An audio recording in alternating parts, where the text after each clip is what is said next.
Yo, what's up mga ka-Aryat? So for today's video is medyo hugs ta. Tanalang ko nahuna-hunaan nga. O topic gusto na ko istoryahan na to. Ug isa sa akong nahuna-hunaan karon is all about kabit serye.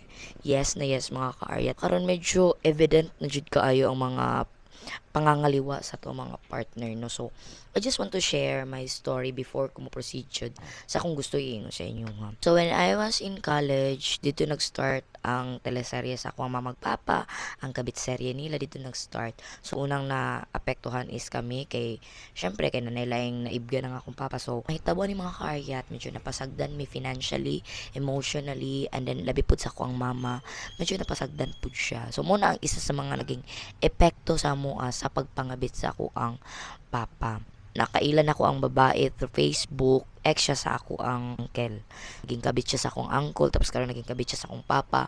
And at the end of the day, dili gyapon siya kadawat na kabit siya. Siguro na adyo mga ning ana na stage ang mga kabit, ang mga in denial stage nila na feeling. After aton, matay ang mama and so on, fast forward ta. Karon syempre wala na akong mama, so dili na jud niya madawat nga kabit siya kaya wala naman akong mama, no. So dili na siya kabit. Karon nag-away mi, misunderstanding. Dili jud siya misunderstanding na jud mi karapatan masuko siya kay guba niya mong pamilya. So balik ta. Point aning ako ang gina chika sa inyo karon mga ka-Aryat is nagapangutana lang manggujud ko nganong ang mga kabit makasabot sa kapwa kabit, no. Kay naman gud ko siya ang isa sa nanggabadlong sa amo na mura jud na mo gialipusta ug tama ning asawa-asawa sa ako ang papa.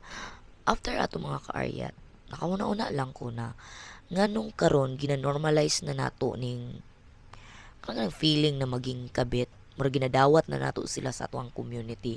Kung at the first place dapat ba dili nato ni sila ginadawat kay mo ni sila ang naguba sa pinakaunang pamilya na inyong ginabuild, no. Mali ba ni akong na feel karon? Kung akong pangutanan jud karon mga ka-Aryat, normal na ba ang mga kabit karon diri ah?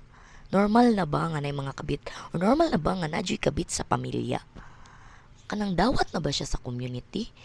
Kay ako mismo mga karyat, pili jud na ko siya madawat. Kay sila man ang gaguba sa inyo ang pamilya na gibuild. Unya dawaton lang ninyo sila, yung anak kadali dawaton nato sila. So please comment daw mga karyat if sayop ba ko or asa ko na sayop. So that would be all mga karyat. Bye.